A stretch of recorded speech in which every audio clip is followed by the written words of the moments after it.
Assalamualaikum, halo semuanya.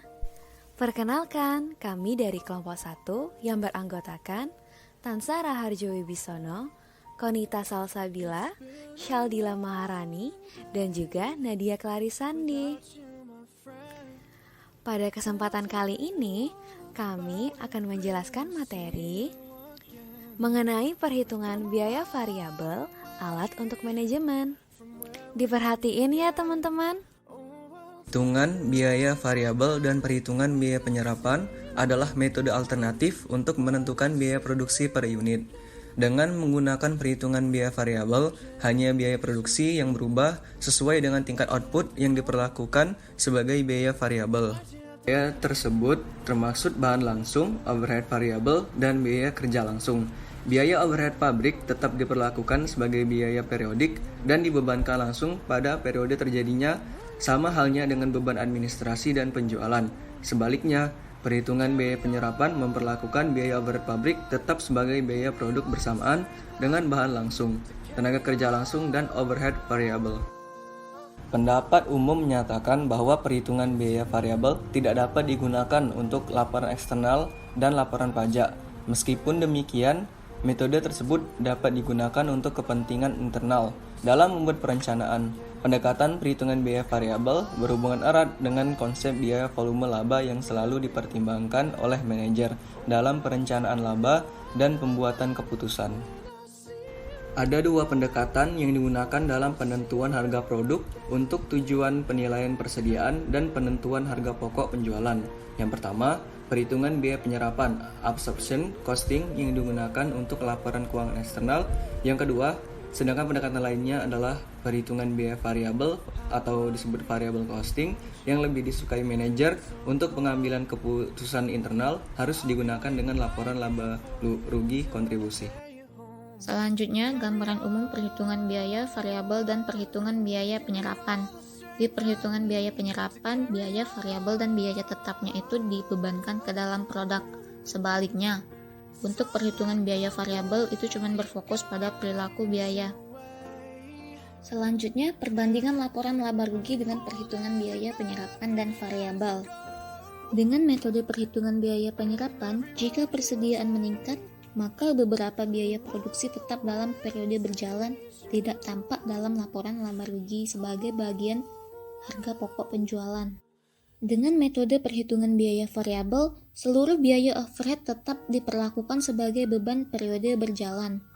Laporan laba rugi perhitungan biaya penyerapan tidak membedakan antara biaya tetap dan variabel, sehingga metode ini tidak cocok untuk perhitungan biaya volume laba yang penting untuk perencanaan dan pengendalian yang baik.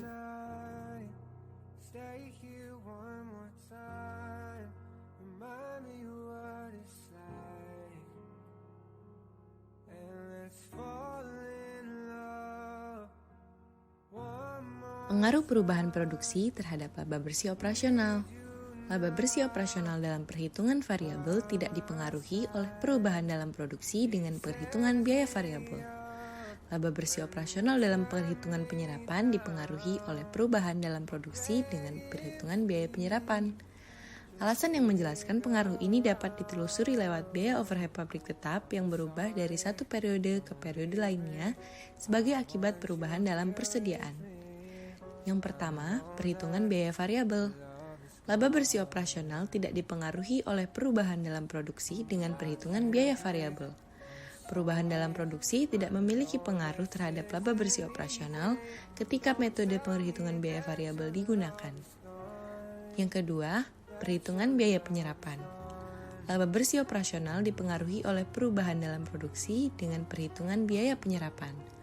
Pada dasarnya, laba bersih operasional meningkat dan menurun antara kedua tahun ini, kemudian memilih metode perhitungan biaya. Yang pertama, dampak terhadap manajer. Penentang perhitungan biaya penyerapan berpendapat bahwa perubahan biaya overhead pabrik tetap antar periode dapat membingungkan dan menyesatkan, bahkan mengakibatkan pengambilan keputusan yang salah. Untuk menghindari kesalahan dalam penggunaan perhitungan biaya penyerapan, pembaca laporan keuangan harus tanggap terhadap perubahan tingkat persediaan.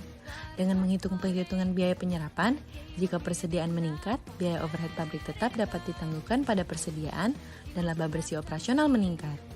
Jika persediaan menurun, laba bersih operasional akan dikeluarkan dari persediaan dan laba bersih operasional akan tertekan. Jadi, bila perhitungan biaya penyerapan digunakan, fluktuasi dalam laba bersih operasional dapat disebabkan oleh perubahan persediaan, bukan karena perubahan dalam penjualan. Yang kedua, analisis biaya volume, laba, dan perhitungan biaya penyerapan. Perhitungan biaya penyerapan banyak digunakan dalam laporan internal dan eksternal. Banyak perusahaan menggunakan metode pendekatan perhitungan biaya penyerapan karena pendekatan tersebut fokus terhadap perhitungan biaya penuh atau full costing unit produksi. Kelemahan dari metode ini adalah ketidakmampuannya menghubungkan dengan analisis biaya volume laba. Dengan menangguhkan biaya overhead pabrik tetap dalam persediaan, laporan laba rugi menunjukkan laba meskipun sesungguhnya perusahaan hanya mencapai titik impas. Perhitungan biaya penyerapan juga menyulitkan analisis biaya volume laba yang mengasumsikan penggunaan perhitungan biaya variabel. 3. Pembuatan keputusan. Kesalahan persepsi bahwa biaya produksi per unit dengan perhitungan biaya penyerapan dapat mengakibatkan munculnya masalah manajerial, termasuk keputusan penentuan harga dan keputusan untuk menghentikan produksi produk tertentu yang sesungguhnya menguntungkan. 4. Laporan eksternal dan pajak penghasilan. Sering dianggap bahwa perhitungan biaya penyerapan digunakan untuk laporan eksternal di Amerika Serikat. Perusahaan yang menggunakan perhitungan biaya variabel untuk pelaporan eksternal menghadapi risiko bahwa auditornya mungkin akan menyatakan laporan tersebut tidak disusun sesuai dengan prinsip akuntansi yang berlaku umum atau Generally Accepted Accounting Principles. Peraturan pajak menyatakan secara tegas berdasarkan Undang-Undang Reformasi Pajak atau Tax Reform Act tahun 1986, untuk memenuhi ketentuan perpajakan, perusahaan harus menyusun sesuai dengan format perhitungan biaya penyerapan. Meskipun perusahaan diwajibkan untuk menyusun laporan laba rugi dengan perhitungan biaya penyerapan, manajer dapat menggunakan perhitungan biaya variabel untuk kepentingan internal. Tidak ada masalah akuntansi yang dihadapi dengan penggunaan kedua metode tersebut. Perhitungan biaya variabel untuk keperluan internal, sedangkan perhitungan biaya penyerapan untuk keperluan eksternal. Eksekutif puncak biasanya selalu melakukan evaluasi berdasarkan data laporan eksternal yang disiapkan untuk para pemegang saham. Sangat sulit bagi manajer untuk mengambil keputusan yang didasarkan pada perhitungan biaya variabel, karena manajer juga melakukan evaluasi berdasarkan laporan dengan metode perhitungan biaya penyerapan. Keputusan juga harus didasarkan pada data perhitungan biaya penyerapan.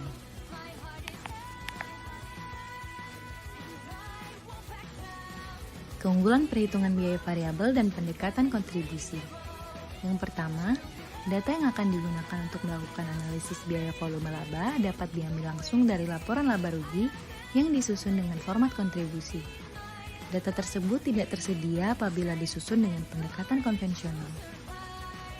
2. Laba periodik tidak dipengaruhi oleh tingkat persediaan. Dengan asumsi hal-hal lain tetap seperti harga jual, biaya bauran penjualan dan sebagainya, laba akan searah dengan penjualan apabila menggunakan perhitungan biaya variabel. 3. Manajer selalu mengasumsikan bahwa biaya produksi per unit adalah biaya variabel. 4. Dampak biaya tetap terhadap laba lebih ditekankan dalam perhitungan biaya variabel dan pendekatan kontribusi. Jumlah total biaya tetap dinyatakan secara eksplisit dalam laporan laba rugi. Dengan menggunakan perhitungan biaya penyerapan, biaya tetap digabung dengan biaya variabel dan dialokasikan ke harga pokok penjualan dan persediaan. 5. Data perhitungan biaya variabel memudahkan estimasi tingkat profitabilitas produk, konsumen, dan segmen bisnis lain. Dengan perhitungan biaya penyerapan, profitabilitas tampak samar-samar karena alokasi biaya tetap yang acak. Selanjutnya yaitu perhitungan biaya variabel dan teori kendala. Di sini, teori kendala berfokus untuk mengelola kendala-kendala yang ada dalam perusahaan sebagai kunci untuk meningkatkan laba. Teori kendala juga mengharuskan pengidentifikasian biaya variabel dalam setiap produk. Bagi perusahaan yang menggunakan teori ini, ada konsekuensinya, yaitu perusahaan harus menggunakan perhitungan biaya variabel. Bagi perusahaan yang menerapkan teori ini, ada dua alasan mengapa biaya tenaga kerja langsung diberlakukan sebagai biaya tetap. Yang pertama, tenaga kerja langsung tidak mesti menjadi kendala. Pada kasus ini, yang paling sederhana, yang menjadi kendala ialah mesin. Yang kedua, teori kendala menekankan pada perbaikan yang terus-menerus untuk mempertahankan kemampuan kompetitif. Yang terakhir, yaitu dampak metode persediaan JIT atau Just in Time. Just in Time sendiri adalah sistem manajemen produksi dan persediaan yang komprehensif yang membeli atau memproduksi bahan dan bagiannya hanya sesuai kebutuhan dan tepat pada waktunya untuk digunakan pada setiap tahap proses produksi. Seperti pada penjelasan sebelumnya, bahwa laba bersih dengan menggunakan metode perhitungan biaya penyerapan dapat berubah-ubah dan juga kadang-kadang berlawanan dengan pergerakan penjualan. Jadi, apabila perusahaan menggunakan metode just in time, masalah tersebut akan berkurang. Dengan metode just in time, dalam kasus tersebut, laba bersih dengan metode perhitungan biaya penyerapan akan searah dengan pergerakan penjualan. Baiklah, sekian dari kami, dan semoga video penjelasan ini bermanfaat untuk kalian semua. And see you in the next video. Bye!